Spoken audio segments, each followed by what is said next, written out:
This is my geometry course. Today we're going to learn triangle congruence postulates and theorems. If you haven't done the homework completely and correctly from the last class, do that homework before watching this video. The first thing that we need to learn is what it means for two polygons to be congruent. Polygons are congruent if they have the same shape and the same size.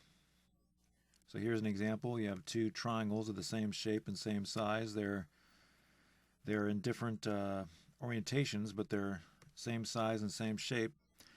A more specific definition is congruent polygons have congruent corresponding angles and congruent corresponding sides. So you might be wondering, what does corresponding mean? Well, this side is 16, so the corresponding side would also be 16. So those are corresponding sides, and this angle is 90, and this angle is 90, so those are corresponding angles. That's what corresponding means. It means they have they're congruent and they're in the same relative position on the two triangles or two polygons. Now, if two polygons are congruent, we write what's called a congruence statement. This is a congruence statement. It's just symbols that show that two polygons are congruent. And these are triangles up here, so notice we have triangle symbols, and we have the letters of the vertices, and we have a congruent symbol.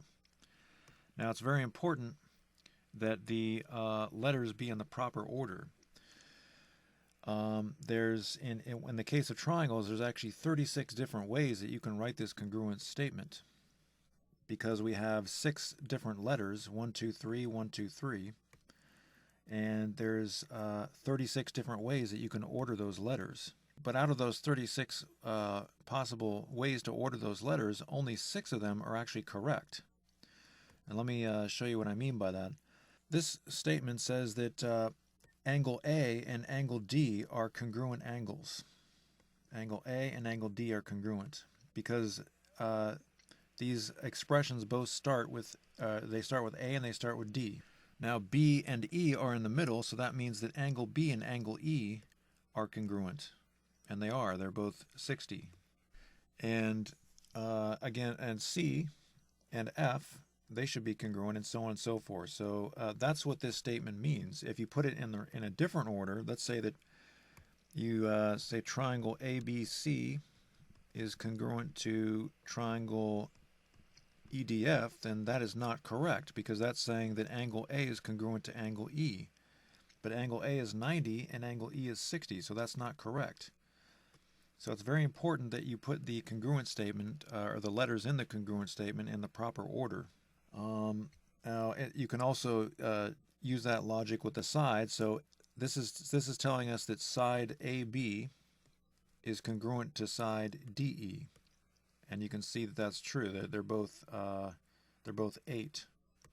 And side BC is congruent to side EF, and side AC is congruent to side DF, and so on and so forth. If you don't put it in the right order, then you're going to say that side 8 is equal to side 16 or something that would be wrong.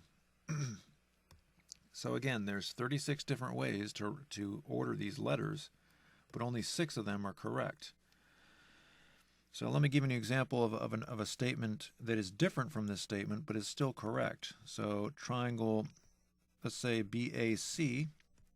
Now we started with B, and B is 60 degrees. So we have to start with E over here. And then we went to A. A is 90, so we have to do the 90-degree angle, which is D in the other triangle, and then, of course, F.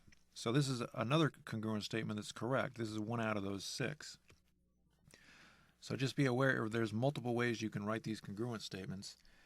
But of all the 36 ways for triangles, 30 of them are actually incorrect. So be careful when you write those statements. So let's get some practice. It says here, write congruent statements for the following polygon pairs. So we have 2 triangles, and I'm going to start with A. I like to do ABC because it just makes it easier to remember what I did. So I started with A. Now A, notice these, in case you didn't catch it from the last classes, notice that this side has 2 red marks, and this side has 2 red marks. So that means that these 2 sides are congruent. And notice that this angle has 3 arcs, and this angle has 3 arcs. So that means that those angles are congruent. And so that's what this notation means. We're not actually given the side lengths or the measures of the angles. We're just told how these angles relate to each other. So I started with A. A has the single arc, so I have to start in this other triangle. I have to start with the single arc also, or else the congruent statement will not be correct. So L has the single arc. Then I go to B. B has the double arc, so I have to go to M in the other triangle because that has the double arc. And then, of course, N. So that would be one example of a congruent statement. Again, for triangles, there's 5 other congruent statements that would work also, but I'm not going to write all of them because that would just be really boring. All right, so number 2, we have trapezoid. So I'm going to draw a picture of a trapezoid, and I'm just going to choose any ordering of the letters. It doesn't really matter. As long as the letters are next to each other. I can't choose S and then T. That's not allowed. Okay, I have to go along this polygon. I have to start, if I start with S, I have to go R, T, V, or I can go S and then V, T, R. But I can't just skip letters. I can't go S and then jump all the way to T. So that's another important thing to be aware of. So trapezoid S, R, TV, that's what I'm going to start with. Again, there's multiple ways to do this. So if I start with S and then go to R, well, first of all, if I start with S, S has a 65-degree angle, so I have to find the 65-degree angle on this trapezoid, and that starts with I. So my other expression has to start with I, and then I go to R up here, so I start at 65, then I go to the 120. So I have to go to 65, then the 120 over here, and you can see that that's F, vertex F. And then I go to L, and then J, because I'm just following the trapezoid along there. So that is the congruent statement.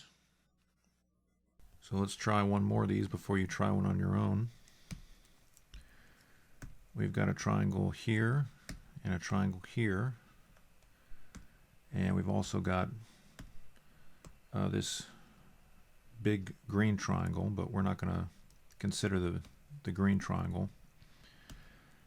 We're going to write a statement showing that the yellow triangle and the blue triangle are congruent. So I'm going to start with the top triangle, triangle G, HE. So I just started at G. You can start on H or E, but I just chose this side or this corner because it has the single arc. And so we started at G, the single arc with this triangle, so we're going to have to start with a single arc on the bottom triangle. Then we went to the double arc, so we're going to have to go to the double arc on this triangle, so GF, and of course the last letter is E. So it's just one more example of the type of problems you'll get when writing congruent statements. So now it's time for you to try. Go ahead and attempt number 4. Notice that I've already got the left side of the congruent statement written for you. That's because I want you to be able to confirm that you got the right answer. But remember, there's many different ways to write a congruent statement. So I'd like you to start with ABD in that order, ABD, just so you can confirm that your answer is correct. So try number 4. When you come back, we'll do it together. Okay, we're back. So ABD is the top triangle. We're going to show that a congruent statement, or write a congruent statement showing that those two triangles are congruent. So we started with the double arc in the top triangle.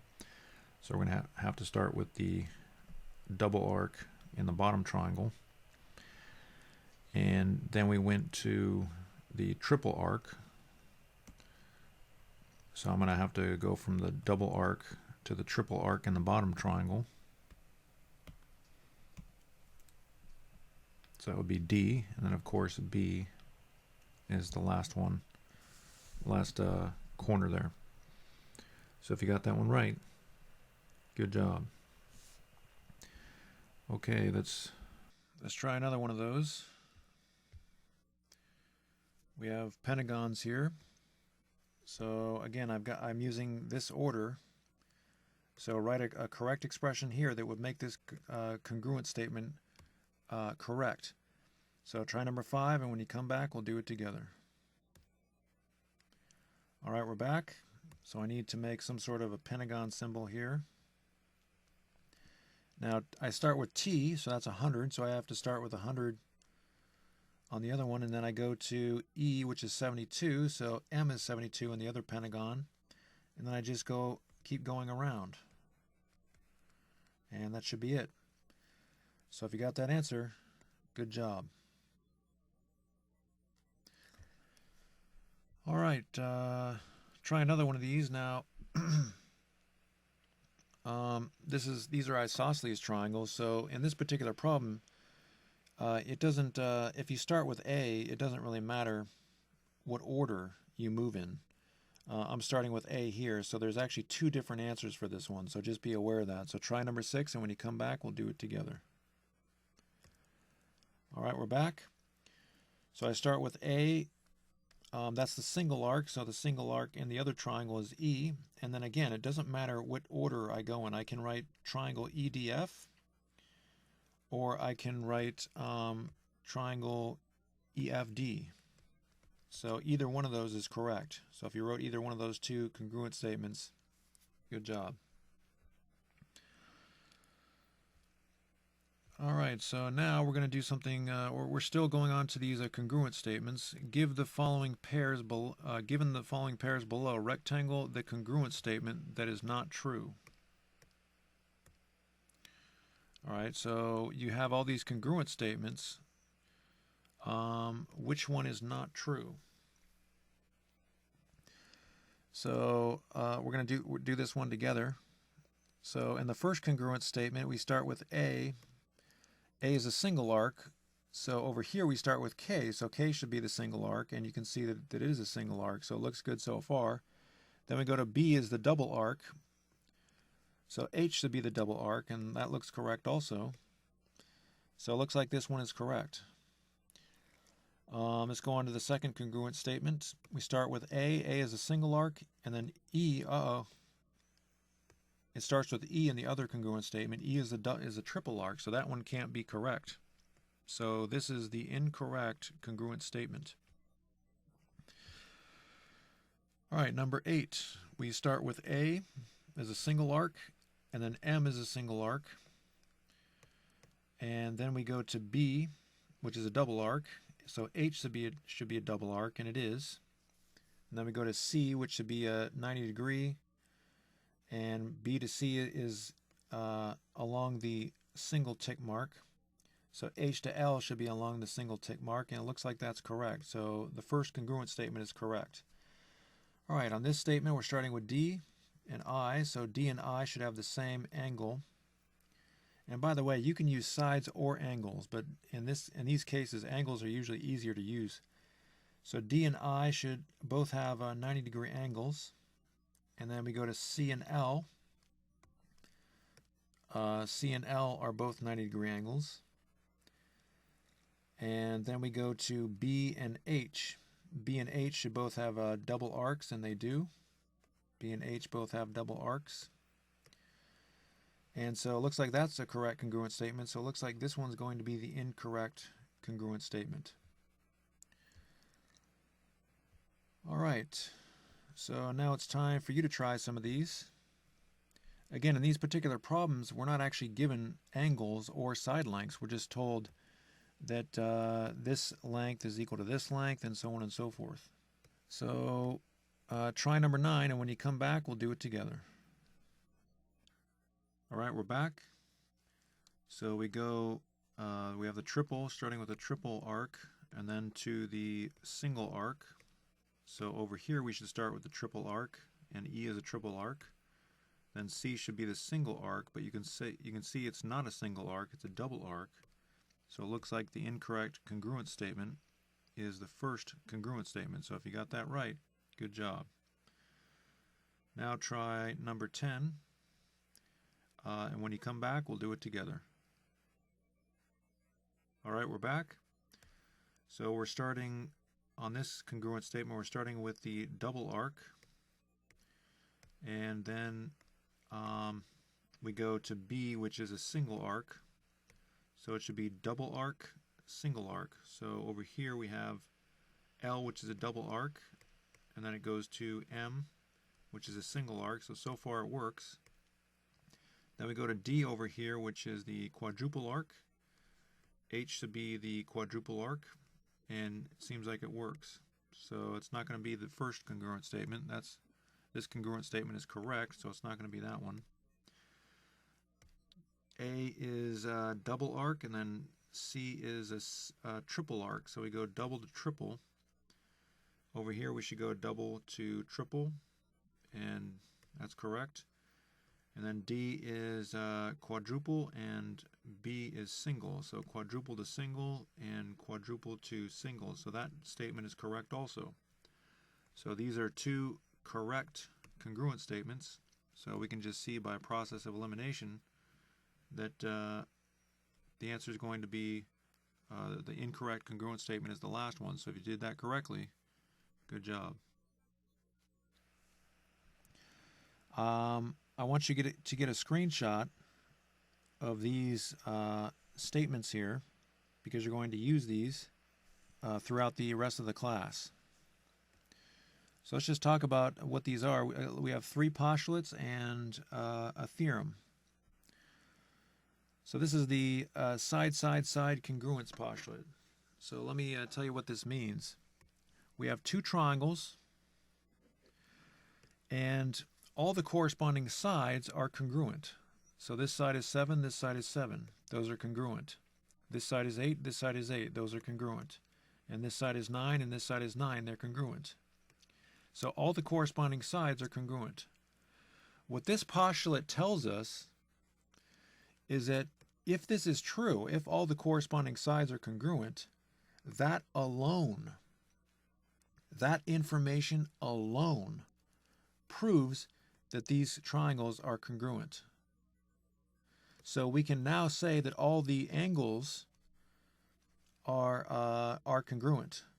So this angle, if this angle is a single arc, then this angle must be a single arc. And if this angle is a double arc, then this angle must be a double arc, and this must be a triple, and so on and so forth. So that's what that postulate tells us, that we don't have to know the angles. If we know all the corresponding sides are congruent, then that proves that all the angles are congruent, and therefore these two triangles are congruent. That's called the side-side postulate. Or excuse me, the side-side-side postulate. So all we have to know is that all three sides are congruent to all three sides in another triangle, and that proves that both triangles are congruent. So now we go to the side-angle-side congruence postulate. So you can imagine what that's going to say. What that says is if you have two sides and the included angle in one triangle, and in another triangle you have the same two sides and an included angle, the same included angle, both 35, then that proves that these two triangles are congruent. So if two sides and the included angle in one triangle are congruent to two sides and the included angle in another triangle, then those triangles are congruent. This information alone proves that these two triangles are congruent. Now, you're probably wondering, wait a second, stop. What does the included angle mean? What do you mean by the included angle? Well, all that means is this angle, these two sides are a part of this angle. Well, let's say that you have a 60-degree angle over here. This angle is not included with these sides. Now, it is true that this 60-degree angle, this is one of the sides of the 60-degree angle The 13 is one of the sides of the 60-degree angle, and it's also one of the sides of the 35-degree angle.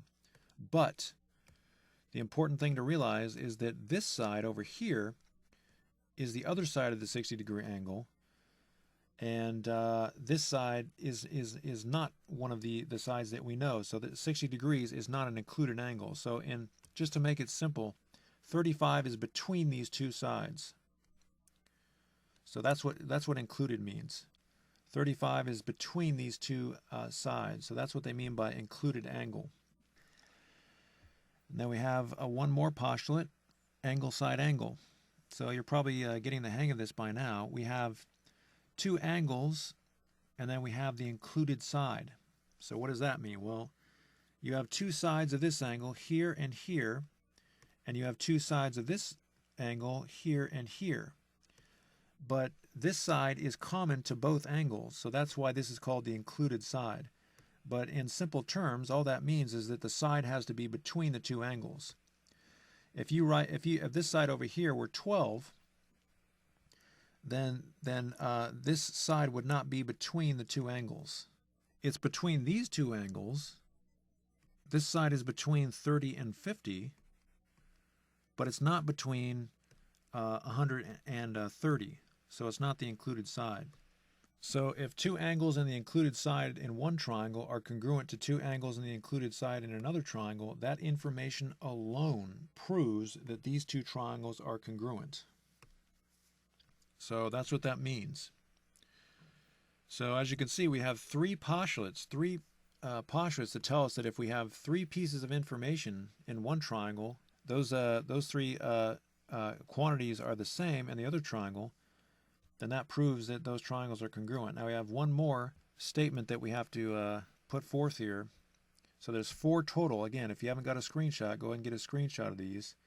There's four total things that we have to remember for the rest of this class. The last statement is actually a theorem. So this is the Angle-Angle-Side Theorem. So what this means is you have two angles. You have two angles down here, and you have a non-included side. So that means that 27 is not between the two angles. It's off to the side.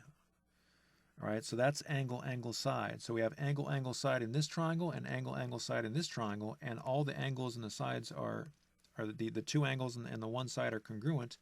That alone proves that these two triangles are congruent. So what that means is that this side must be equal to this side, and this side must be equal to this side, and this angle must be equal to this angle. That's what that means, because they're congruent. Now, this is actually a theorem. This is not a postulate, it's a theorem. And so remember, a postulate is something that doesn't have to be proven or really cannot be proven. So these are all postulates. We just accept those to be true without explanation. But this is a theorem, so we actually do have to have a proof for that, and we're going to do a proof at the end of the class. But for now, we just need to get into the practice problems. So now we're going to do some problems just to make sure that you understand exactly what those mean. If you don't understand what those mean, if you're completely confused, that's okay, because we're going to do a lot of practice problems. In the problems below, determine if the triangles are congruent. If they are congruent, write a proper congruence statement and the triangle postulate or theorem that proves that they're congruent. You don't have to write a formal proof. That is a two-column proof. All right, so as you can see here, all the sides are congruent. We have 5, 5, and 10, 10, and 7, 7. So triangle ABC, I'm just going to use alphabetical ordering, is congruent. And A is between 5 and 7. So I have to put the letter between 5 and 7 over here. And then we go along 5 to get to E. So it's DEF. So triangle ABC is congruent to triangle DEF by, this is the SSS postulate. So that's side-side-side postulate.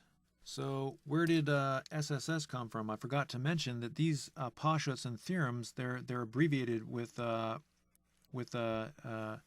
three-letter notation. So side-side-side postulate is called SSS, and side-angle-side postulate is called SAS, and so on and so forth. So you should have that screenshot. If you didn't get a screenshot of these three, take that screenshot, and you're gonna need that. So I use the side-side-side postulate, and it's perfectly fine for you to abbreviate that with SSS. You don't need to write the letters out because that's going to get pretty tedious. All right, so number 12, I have two sides and an angle between the two sides. So that is SAS. So 5 and 6 are congruent, and the 89 degrees between them are congruent in both triangles. So that means the triangle ABC is congruent to triangle DEF. Now remember, you have to get the right ordering. A is over here. It's along the side of length 5. So we're going to start along the side of length 5, and that should be D, and then we go to B, so that would be to E, and we have the right ordering, and that's by SAS, side-angle-side, the side-angle-side postulate. And that is the answer. So we wrote the proper congruence statement, and we showed what postulate that we use to prove that those triangles are congruent. On to the next one, number 13. This says, in this situation we have no angles and no side lengths, but we know that this length is equal to this length, or congruent to that length, because they both have red marks, and this angle is congruent to this angle, and so on and so forth. So we have two angles and a side between them. So for that, we're going to use ASA, angle-side-angle, to show that these two triangles are congruent. And that's ABC is congruent to DEF. So those two triangles are congruent by the angle-side-angle congruence postulate. All right, so number 14. Now we have, this is a strange situation because we know that 70 is congruent in these two triangles. But over here, we don't know what the angle is, but we still know it's congruent because there's one arc. So we have two angles and then a non-included side.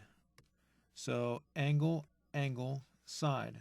So that's the Angle-Angle-Side Theorem. That's not a postulate, that's a theorem. So with that information alone, we can say that triangle ABC is congruent to triangle DEF by AAS.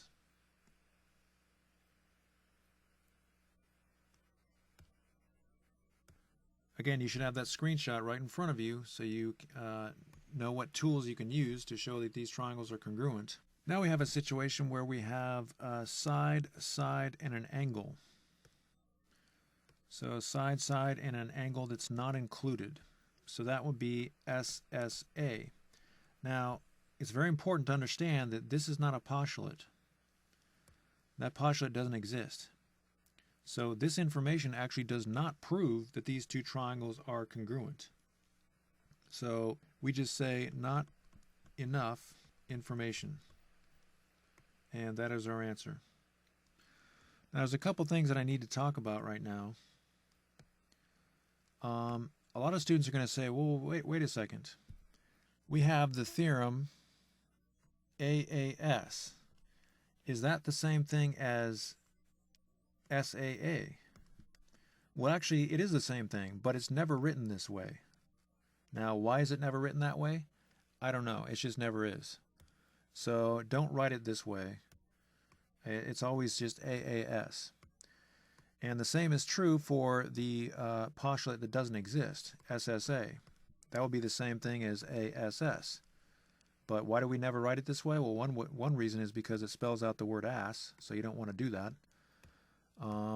But another reason is that this is just the order that they choose. So, but again, this postulate doesn't really exist, so it doesn't really matter for that one. But AAS is the same thing as SAA, but we never write it like that just because traditionally it's written like this. Now when it comes to the other postulates and theorems, ASA, that can't be written in another way or else it would change it, or SAS, that cannot be written a different way or because it would change what it means, and SSS, of course, there is no other way to write that. So just be aware of those things. All right, so hopefully you're getting the hang of this now. It's time for you to try. So number 16, I want you to use triangle ABC, use that ordering. So write a correct congruent statement and then show the postulate or theorem that you use to prove that those two triangles are congruent. When you come back, we'll do it together. All right, we're back. So triangle AB, first of all, can we prove that these are congruent? Well, we have two sides and an included angle in both triangles. So yes, we can prove that they're congruent. And it's going to be DEF. So if you wrote DEF, good job. And they're congruent by SAS, the Side-Angle-Side Congruence Postulate. So if you got that one right, good job. Try number 17, and when you come back, we'll do it together.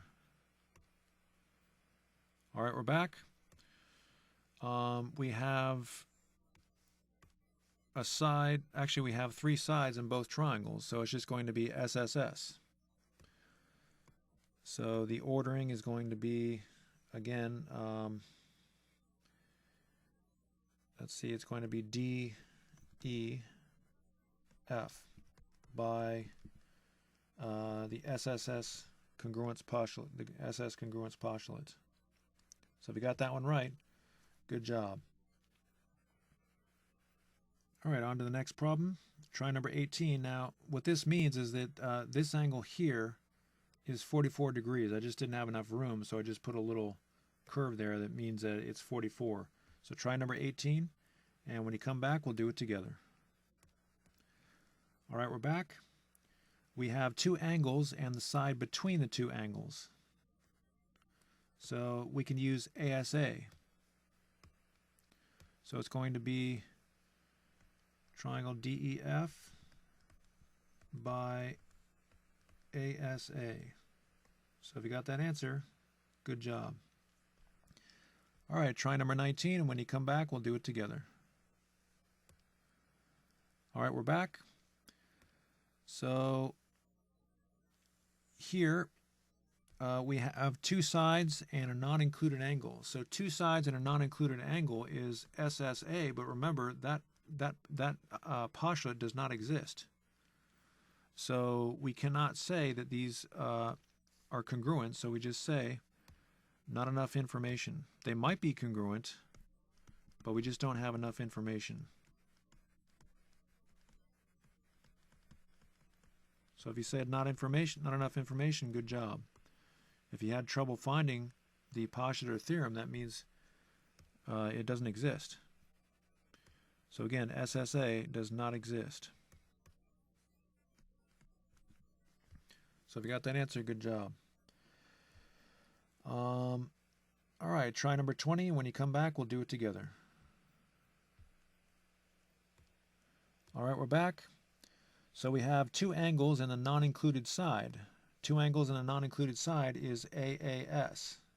That's angle-angle-side. So we can prove that these are congruent.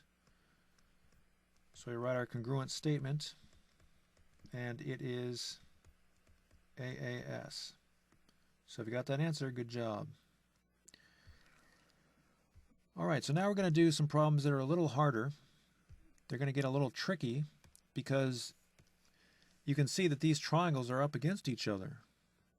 This side is actually equal in both triangles. This side is part of this triangle, but this side is also part of this triangle. So we know that this side is congruent in both triangles, and we have two angles that are congruent. Now this side is not between the two angles, it's a non-included angle, but we can use AAS. So triangle ABC is congruent to triangle DBC. It's very important that you do that in the proper order. All right, so that is the proper congruent statement and the proper theorem to prove that those two triangles are congruent. But again, you have to be careful about the order of these letters. So far I've made it pretty easy with these, but in some of these you're going to have to be careful. If you don't have the proper order, that means you're not doing it correctly. So some of these problems are a little tricky, again, because this side is the same in both triangles. So now we have the same situation. This side is the same side in the upper triangle and the lower triangle. So we know that this side is congruent to this side, and this side is congruent to this side, and the last side, the third side, is congruent in both triangles because this side is the same for both triangles. So we can use the SSS congruence postulate. So triangle ABD is congruent to triangle. So A is between the double tick mark and the single tick mark. So we need the letter that's between the double and the single over here. So that would be D. So we have to start with D. Again, you have to be careful with some of these. And then to go to B, we go along the double tick mark. So along the double tick mark here is to C. So it's going to be DC and then A. And that is by the SSS postulate. So again, these are just a little bit more difficult because there's some little tricks to these. The trick is that the triangles are up against each other, so one of the sides is going to be common to both triangles just because of that reason alone. All right, so time for you to try one of these. Again, you have triangles up against each other, so remember, don't get fooled. This side is the same for both triangles, so don't get stuck on that. So try number 23, and remember, you got to write your congruent statement in the proper order. You got to look at this order and make sure it's correct. So try number 23, and when you come back, we'll do it together. All right, we're back. So we have this side is equal in both, and then we have this side also equal in both. So, and then the angle is between those, so that's going to be side-angle-side. So we know that those two triangles are congruent. So we have ABD, and this is going to be CBD, and that is by the SAS. So if you got that answer, good job. Try number 24. When you come back, we'll do it together. All right, we're back. This side is the same for both triangles, and the other sides are congruent. So we're going to use SSS. And we have ABD. A is between the single mark and the double mark. So we need between the single mark and the double mark down here. And that's going to be C. And then it goes to B, which is along the double mark. So we have to go along the double mark here to get to D. And then the last one is last letter is B. So that's by SSS, the side-side-side postulate. So if you got that answer, good job. Try number 25, and when you come back, we'll do it together. All right, we're back. This side, it's pretty much the same situation. This side is the same in both triangles, and this side is congruent to this side, and this side is congruent to this side. Therefore, we can use the SSS postulate to show that those two triangles are congruent. So ABD is congruent to CBD by SSS. So if you got that answer, good job. Try number 26, and when you come back, we'll do it together. All right, we're back. Now, this side is the same for both triangles. So we have two sides and the angle between the two sides. So that's SAS. So triangle ABC is congruent to triangle DCB by SAS. So if you got that answer, good job. Try number 27, and when you come back, we'll do it together. All right, we're back. So we have a side that is the same in both triangles because they're right up against each other. And then the other two sides are congruent in both triangles. So by the SSS postulate, we know that those two triangles are congruent. Let's get the proper ordering of the lettering. So looks like it's going to be A, and then D, and then C by SSS. So if you got that answer, good job. Remember, you must get the proper ordering of the letters. It's very easy to make a mistake on that. Try number 28, and when you come back, we'll do it together. All right, we're back. We have a side that is, these triangles are up against each other, so this side is the same in both. So we have two sides and a non-included angle. But if we have two sides and a non-included angle, that's the SSA postulate, which doesn't exist. That's not a postulate. So we can't say that these two triangles are congruent. There's not enough information. So I'm going to erase that, and I'm just going to say not enough information. So if you said not enough information, good job. All right, on to number 29. Go ahead and try number 29, and when you come back, we'll do it together. All right, we're back. So we have these two, this side that is congruent, and this side is the same for both triangles. So we have side-angle-side for both triangles. So we can show that those two triangles are congruent by the SAS postulate. So if you got that answer, good job. All right, try number 30, and when you come back, we'll do it together. All right, we're back. So we know that this side is the same for both triangles because the triangles are up against each other. And this side is the same for both of them. But notice that this is not an included angle. This angle is not between the two sides. If this angle is in between the two sides, it would be like that.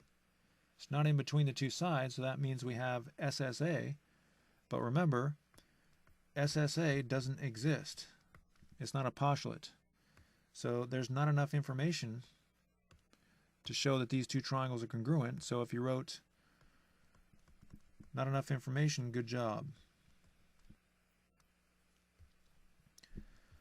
So now we're going to go to some problems that are a little bit more complicated, but still fairly easy. It says AC bisects angle BCD. So let's find angle BCD. Angle BCD is this angle. So that's this angle here, this whole thing. And it says that this segment here bisects this angle. So remember what bisects means. That means that it cuts it in half. So that means this angle must be congruent to this angle. But if that's true, then first of all, we can use this side because they're up against each other, and that side's the same for both triangles. So we have side, angle, side. So we're going to use the SAS congruence postulate. So triangle ABC is congruent to triangle ADC by SAS. So these problems are a little bit more difficult because you have to think about what a bisector is. Remember, we learned that at the beginning of the course.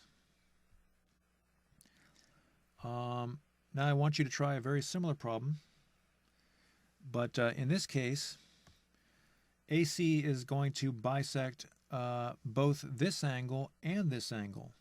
So see if you can do that problem, and when you come back, we'll do it together. All right, we're back. So if it bisects this angle, then that means that this angle is congruent to this angle. And if it bisects this angle, AC bisects that angle also, we know that this angle is congruent to this angle. Because again, that's what bisect means. It means it cuts it in half. But we also know that this side is congruent for both triangles because it's lined up with those two triangles. They're right next to each other. So that means we're going to use angle-side-angle. We have two angles and the included side. So your congruent statement should be ADC by angle-side-angle. So if you got that one right, good job. Make sure you get those letters in the proper order. Now for this problem, I want you to use triangle ABC again. Triangle ABC is congruent to what? This problem is not really that difficult. The only difference is they're touching, but that's not really going to affect anything. So do number 33. When you come back, we'll do it together. All right, we're back. You can see that this is going to be the SSS postulate. So triangle EDC by SSS. All the sides or the corresponding sides are congruent. So if you got that answer, good job. So for 34 is kind of a trick because we have triangles up against each other, right? And we're told that this side is congruent to this side, but this side over here, we don't know that this side is congruent to this side. So we just don't have enough information. So for this problem, we just say not enough information. So just be aware, you might get some of those problems where the triangles are pushed up against each other and there's no way to tell that all sides are congruent. Sometimes you'll have problems. We're going to do problems that are more advanced later on in the course where you get something like that and it turns out that you can actually prove that they are congruent, but we're not going to do problems like that until later on in the course. All right, number 35, we're going to do something a little different here. In number 35, we're going to use the vertical angles theorem. Now notice that we have two lines that are crossing each other. If you have two lines that are crossing each other, that means that vertical angles, angles across from each other, also called opposite angles, those angles are congruent. These are congruent too, but we don't really care about those angles. We want the angles that are in the triangles. So this angle is congruent to this angle, and so we can use angle-angle-side, the angle-angle-side theorem. And that proves that these two triangles are congruent because we have angle-angle-side in this triangle also. So triangle ABC, and we got to get the proper ordering here. Triangle ABC is, we start at A, which is a single, the green arc. We have to start at E, which is a green arc. So triangle is congruent to triangle EBD by AAS. So all we're doing here is just using the vertical angles theorem. That's the only difference. So I want you to try a problem like that for number 36, and when you come back, we'll do it together. All right, we're back. Now you can see that this angle, these are vertical angles, so they must be congruent, and we have side, angle, side in both triangles. So we can use the SAS postulate. So triangle ABC is congruent to triangle, and it actually doesn't matter what ordering you use. You can use triangle, well, it does matter, but there's two possible options. You can use ECD or you can use DCE. Both of those will work. And the reason for that is that these are isosceles triangles. Two sides are congruent. So that is by the SAS postulate. So if you got that one right, good job. All right, number 37. these problems are going to be the same type of problems because you're going to use the vertical angles theorem again. But we're given more information. We're told B is the midpoint of DC. So what that means is that this midpoint cuts these two sides, it cuts DC in half, so these two sides must be congruent. So if those two sides are congruent, and we know that this angle is congruent, these two angles are congruent, then you can see that in both triangles we have two angles and the included side. So that means we're going to use ASA. So triangle ABC is congruent to triangle EBD by ASA. So that was a problem where we just had to use the idea of the midpoint. So for number 38, it's going to be the same type of situation. So see if you can do number 38, and when you come back, we'll do it together. All right, we're back.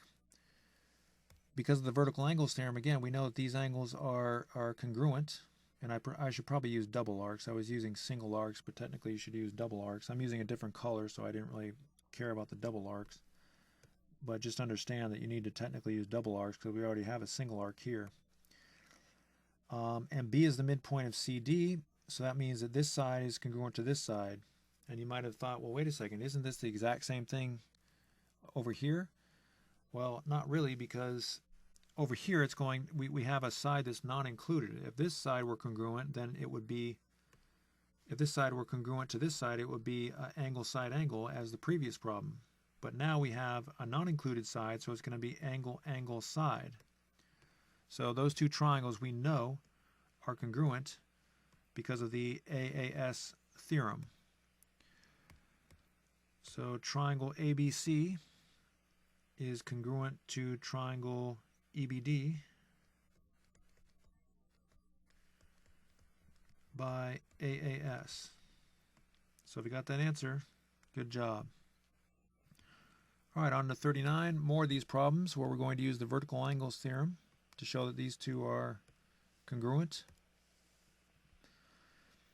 B is the midpoint of CD, and B is also the midpoint of AE. So see if you can do number 39, and when you come back, we'll do it together. All right, we're back. So like I said, we know these angles are congruent, but because B is the midpoint of DC, that means that these sides are congruent. And because B is also the midpoint of AE, we know that these two sides are congruent. So we have side-angle-side. So by the side-angle-side congruence postulate, we know that the two triangles are congruent. So triangle ABC is congruent to triangle, and I probably should have left the symbols there so you can get the right ordering here, but that's going to be EBD by SAS. So if you got that answer, good job. So try number 40, and when you come back, we'll do it together. All right, we're back. B is the midpoint of AE, so that means that this side is congruent to this side. And of course, we know that these two angles are congruent by the vertical angles theorem, but we have side-side-angle. And you know that there is no congruence postulate for side-side-angle. So we can't show that these two triangles are congruent. We don't have enough information. So if you said not enough information, good job. All right, in 41, we have something additional happening here.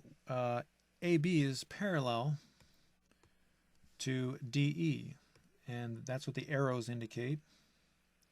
And also these sides are congruent.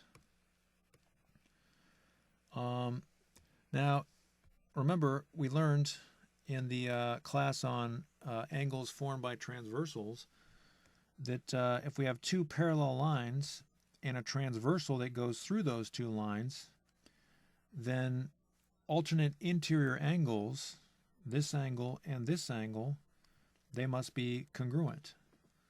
So that proves that those two angles are congruent. So this angle is congruent to this angle, and we can use the same logic to say that this angle is congruent to this angle, but we don't really need to do that because we already know from the vertical angles theorem that this angle is congruent to this angle. So we can just use angle-angle-side. So triangle ABC is congruent to triangle EDC by AAS. So again, we use the idea that those two segments were parallel. Now, just be aware that we could have said that these are congruent, and then we could have used angle-side-angle also. So there was two postulates we could have used on that if we wanted to, but it was easier just to use AAS. Now try 42, and when you come back, we'll do it together. All right, we're back. So we have a transversal through two parallel lines, and that means we can show that this angle is congruent to this angle. Now, again, understand that we have another transversal, we have another transversal here, so that proves that this angle is congruent to this angle. So there's two ways you can do it. So just be aware of that. But we're just going to use these two angles, and we know by the vertical angles theorem that these two are congruent, so it looks like we're going to use the Angle-Side-Angle Congruence Postulate. So we can say triangle ABC is congruent to triangle EDC by ASA. So if you got that answer, good job. Again, the additional information was that we had parallel segments there, or line segments. All right, on to number 43. So in these problems, we're supposed to show that these triangles are congruent by plugging in 20 for x. So if you plug in 20 for x, we have to multiply it by 3, that's 60, and then add 6, and you get 66. So this triangle has an angle of 66. 66 up here. Whoops, sorry about that. And this angle is 36. And we know that this side is congruent in both of them. And then we have to plug in x in the other triangle. If we plug in x over here, that would be 20 plus 11 is 31. So we get 31, and then this is 81. So as you can see, even though these two sides are congruent, the angles are not congruent because we have 66 and 81 and 31 and 36, so we cannot show that those triangles are congruent, and actually we know for a fact that they're not congruent, so we can just say not congruent. All right, so I want you to try a problem like that. Try number 44, and when you come back, we'll do it together. All right, we're back. So if x is 25, we can plug in 25 here. 3 times 25 is 75. 75 plus 6 is 81. So one of our triangles has an 81-degree angle, and you have 36 here. And in the other triangle, we're going to plug in 25 here. 25 plus 11 is 36, so we get 36 here. And we know this angle is 81. So it looks like we can use angle-side-angle to prove that those two triangles are congruent because corresponding sides and lengths are congruent, and for the ASA postulate. So triangle ABC is congruent to triangle DEF by ASA. So if you got that answer, good job. All right, 45 is a very similar problem, so why don't you try 45, but now we're dealing with sides. We're not dealing with angles, we're dealing with sides. So try 45, and when you come back, we'll do it together. All right, we're back.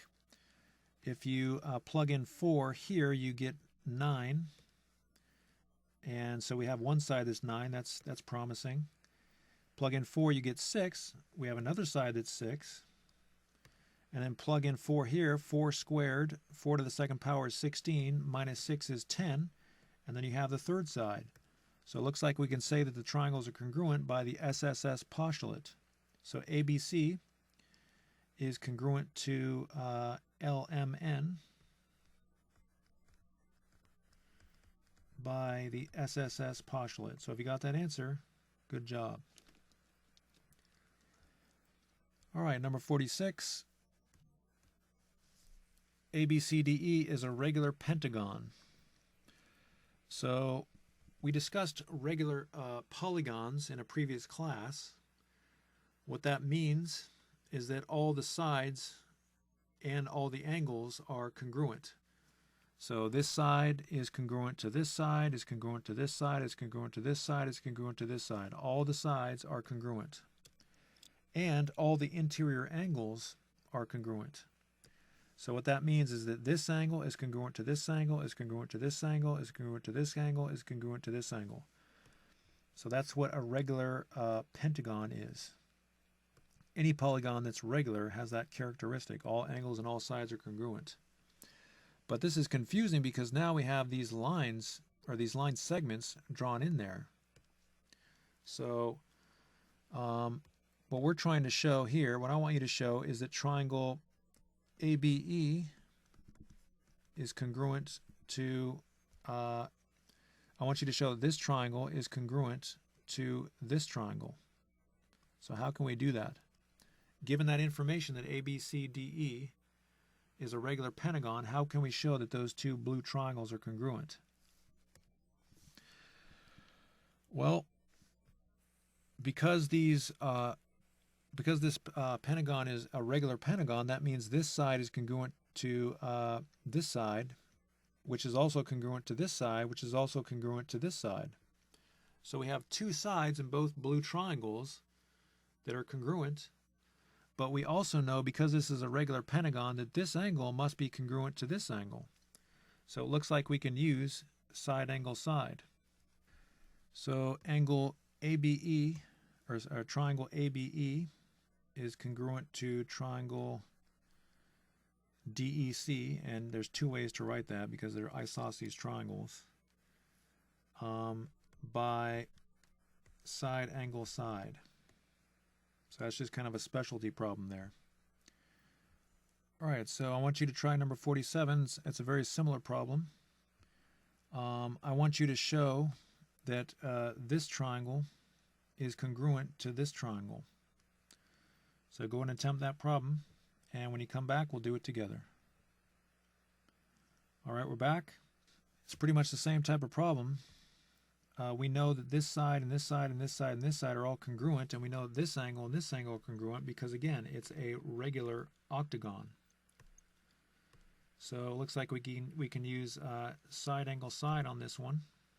So triangle CDE is congruent to triangle BAH, and there's two ways to write that, so you may have done it a different way, by SAS. So if you got those answers, good job. Again, there's two ways to write BAH.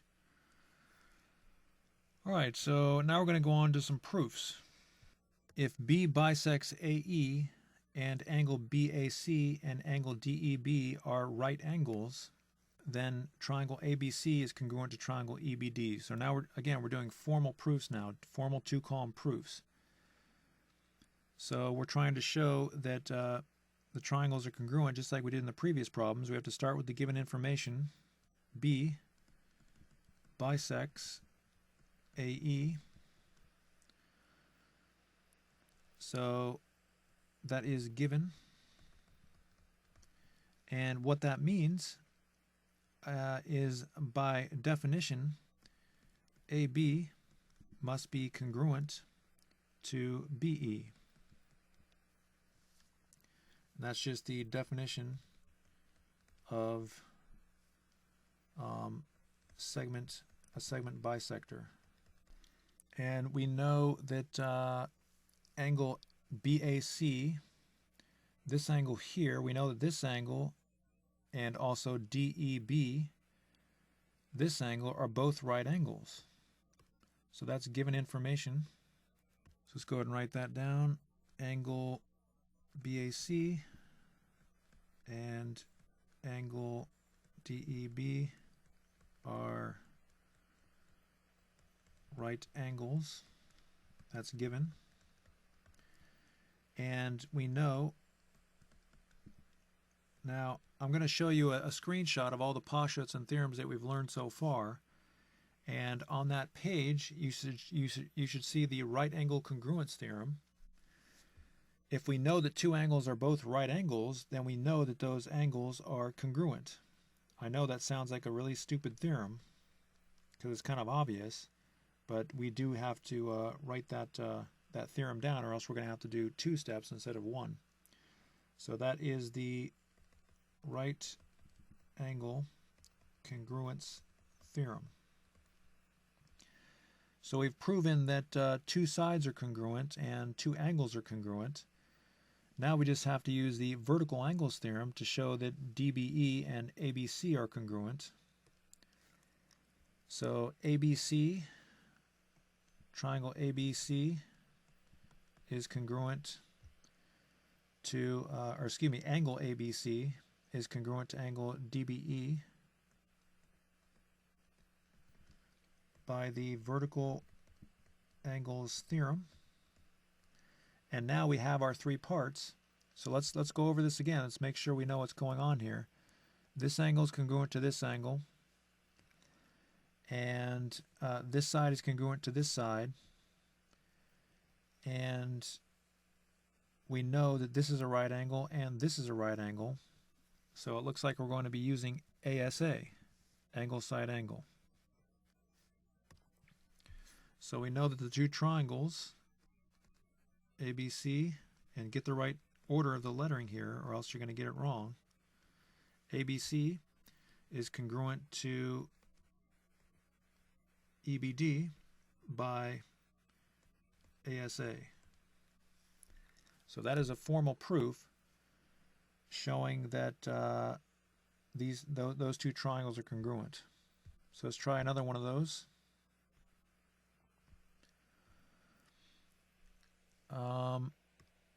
Angle A and angle C are both right angles, and AB is parallel to DC, so we have to show that those 2 triangles are congruent based on that information.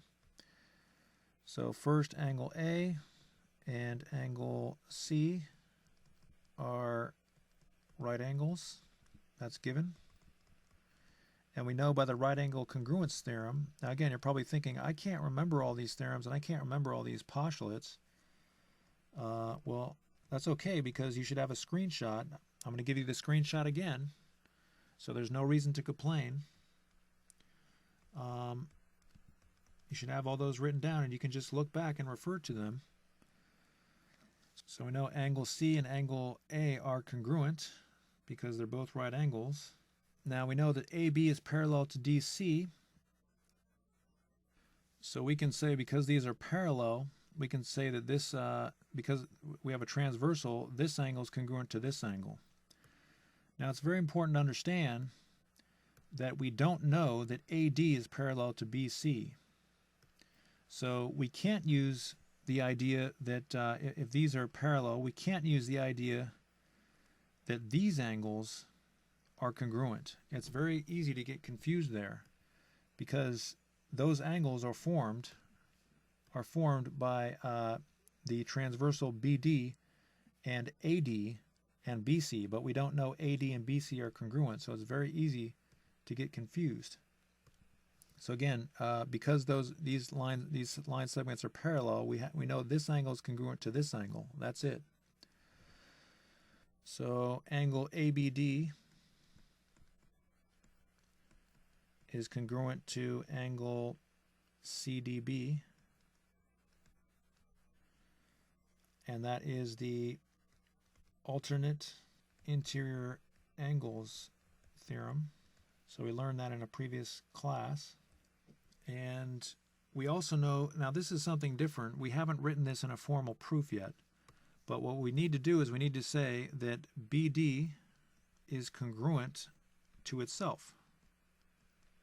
And that is the reflexive property of congruence. Now, that's the first time, I think, if I remember correctly, that's the first time we've used the reflexive property of congruence. We learned that property, but we never used it. This is not the reflexive property of equality. It's not the reflexive property of equality. It's the reflexive property of congruence. So you have to put a congruent sign there because we're talking about congruence, not equality. All right, so I think we have all the information we need now. And it looks like these two triangles are congruent by the AAS postulate. So we can now say that triangle ABD is congruent to triangle CDB by the AAS, and that's actually not a postulate, that's a theorem, AAS theorem. And it looks like we don't need this last step here. All right, on to number 50. If angle BAD is congruent to angle CDA and AB is congruent to CD in the figure below, then triangle ABD is congruent to triangle DCA. Now this is kind of a challenging problem to see. We're trying to show that this triangle is congruent to this triangle. That's going to be challenging to see that. So you're really going to have to prevent your mind from playing tricks on you with this one. This is kind of a challenge problem. So let's start out with the given information. So angle BAD is congruent to angle CDA, and that is given. And segment BD is congruent to segment D or CD. That's given.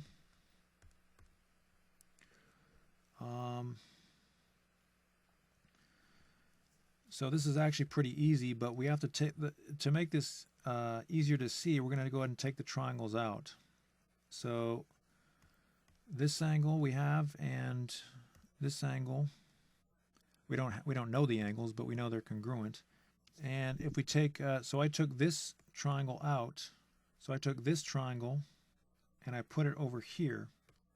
And now I'm going to take this triangle and I'm going to take it out and put it over here. And I'm not writing them the actual size just because I don't need to.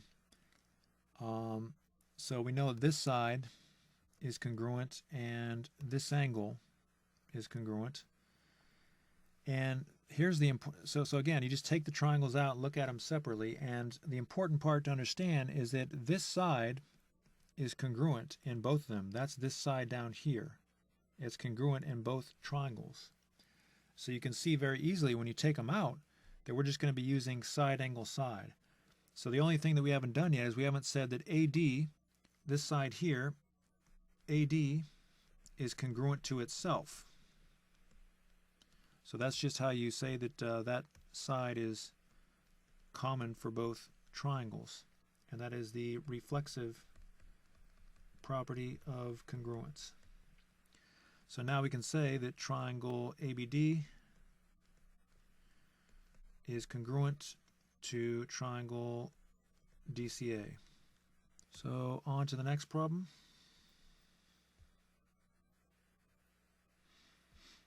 Now it's time for you to try one of these problems.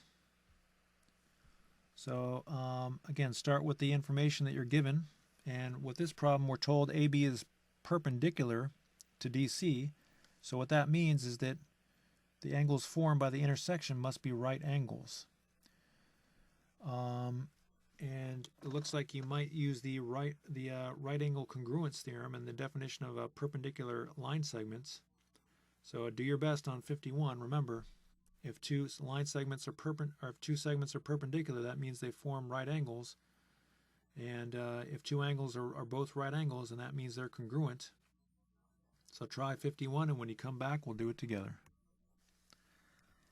All right, we're back. So AB is perpendicular to DC. That's given. And what that means is that angle DBA and also angle CBA are both right angles. And you may have said these angles in a slightly different order. That's okay. That is the definition of perpendicular. Now we know that angle DBA must therefore be congruent to angle CBA by the right-angle congruence theorem. So we show that those two angles are congruent.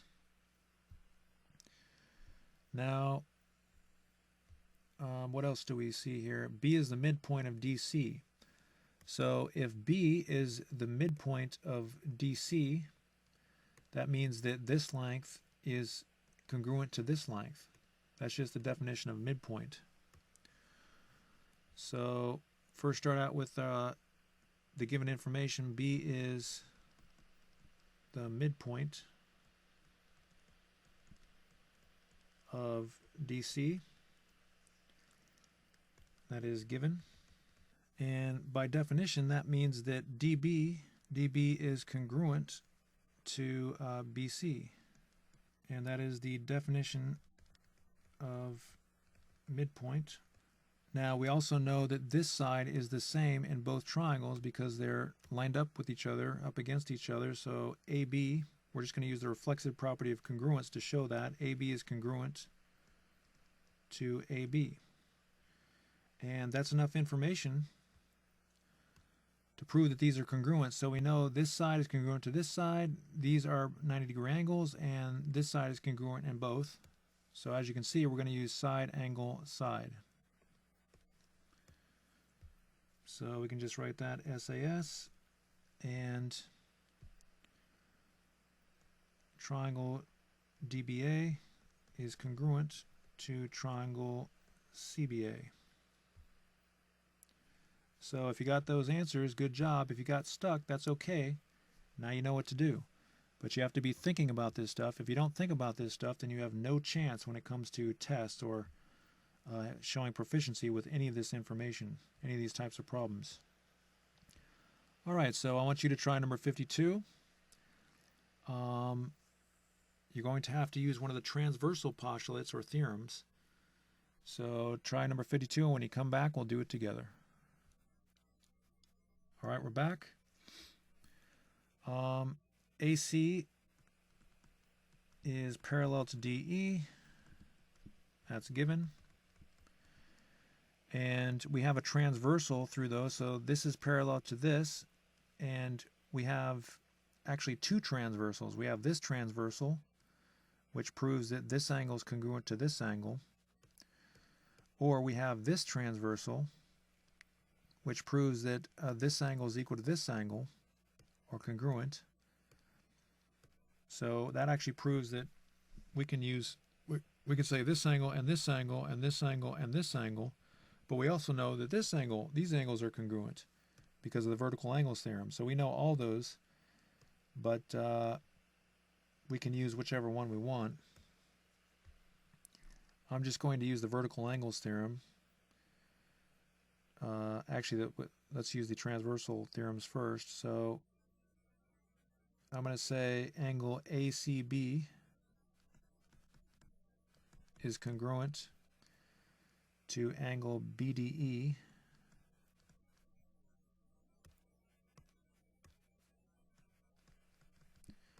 And that is going to be the alternate interior angles theorem.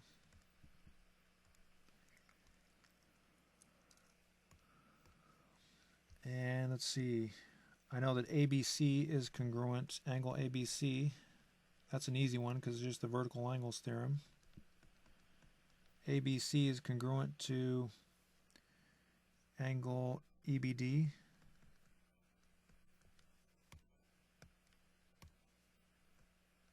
Or you can say DBE, same thing. And that is the vertical angles theorem. And let's see, we also know that AC is congruent to DE, and that is given, but it's given in the diagram. And then we can go on to the last step. So let's review what we did here. This angle is congruent to this angle is congruent to this angle, and we have the last side. So it looks like that's going to be angle-angle-side. So I'm going to write AAS. And again, you could use ASA also. So if you did that, that's okay. So triangle ABC is congruent to triangle EBD.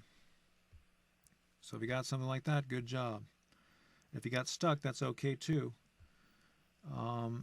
As long as you're thinking about this stuff, you need to know how to do these eventually on your own. All right, so try number 53, and remember, when you do this particular type of problem, it's very easy to get confused. So you want to take out those triangles and consider them outside of the figure. That'll make it a lot easier. So go ahead and try number 53, and when you come back, we'll do it together. All right, we're back. All right, we're going to start out with the given information. Angle CAD is congruent to angle BDA, and also angle ABD is congruent to angle DCA, and that is given. We also know that side AD is congruent to itself.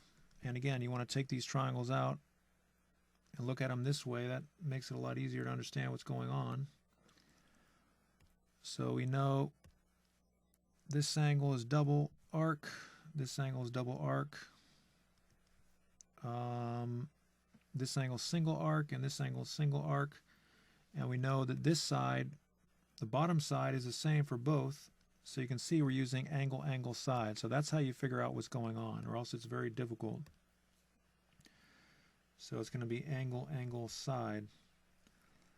Now this is the reflexive property of equality. Or excuse me, not equality, congruence. Reflexive property of congruence. And we know that angle or triangle ABD is congruent to triangle DCA by AAS. So if you got something similar to that, good job. But again, we're just showing that this side is the same for both triangles with the reflexive property of equality. AD is congruent to itself. All right, we're going to do one last proof. Now, I want you to consider that screenshot you took of those postulates and theorems. Remember, three of those triangle congruence statements were postulates. So we don't have to prove these, we just accept them to be true. But one of those statements, one of those congruence statements for triangles was a theorem. So that means that this actually can be proven.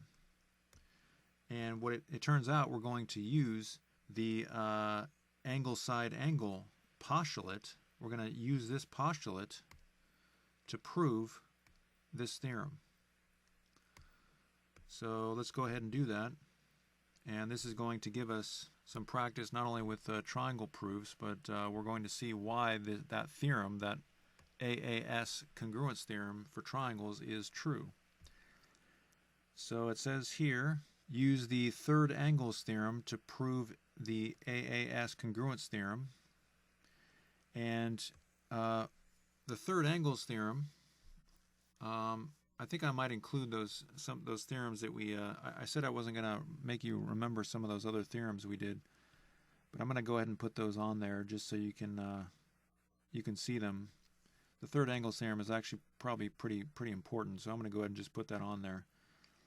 But again, don't worry about collecting all the postulates and theorems, because I'm going to do that for you. So here's the third angles theorem. If you recall that, we proved that in one of the class problems that we did.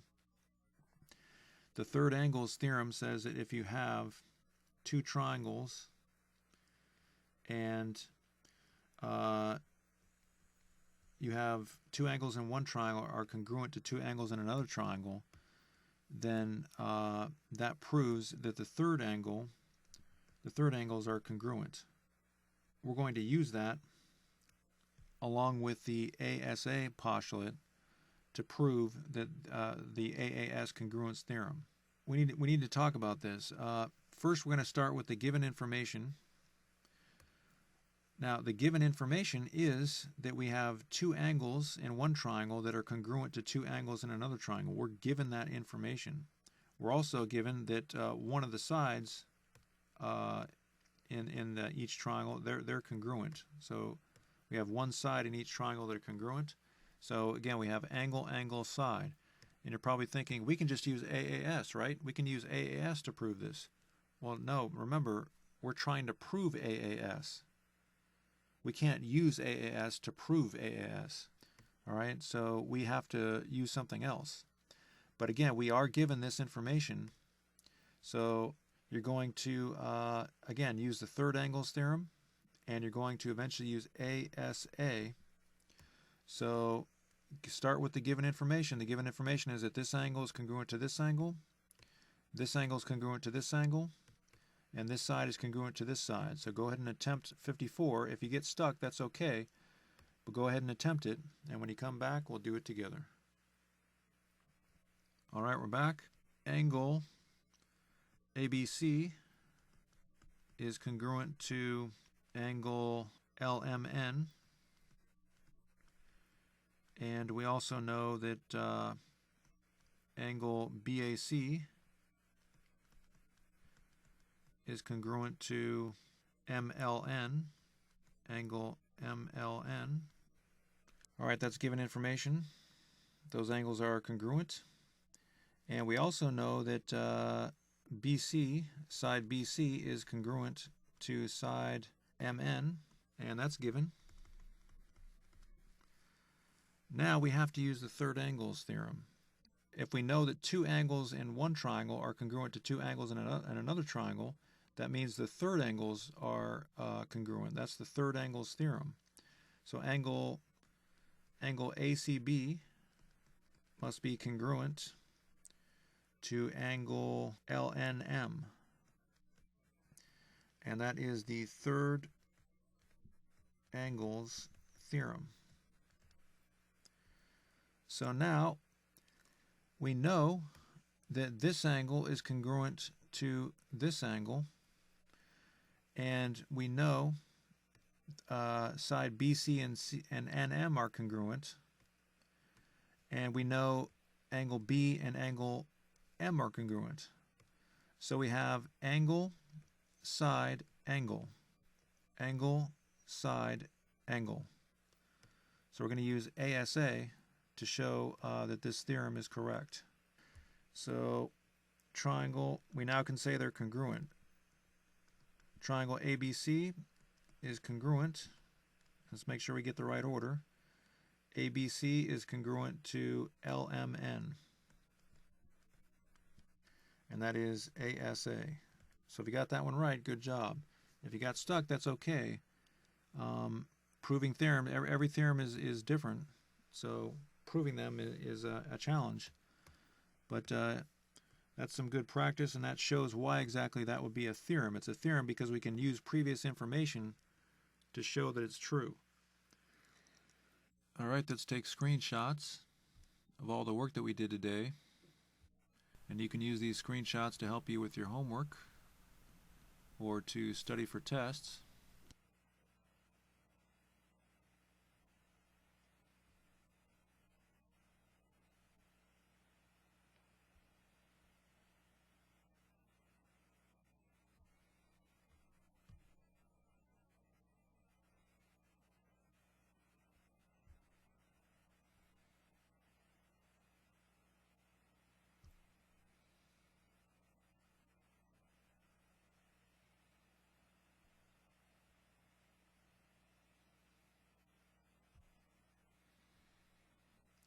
last page. Now don't go before you get your homework. Now take screenshots of the homework. Remember, the homework is the most important part of any math course. If you don't do the homework, it's a 100% guarantee that you will learn nothing in the entire course.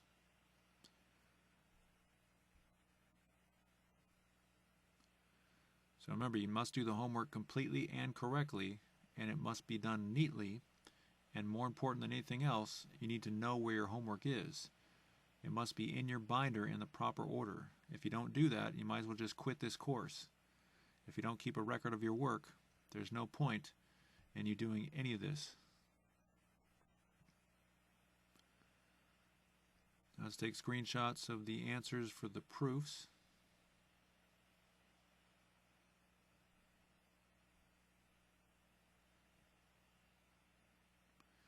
So do that homework completely and correctly, and I'll look forward to seeing you in the next class.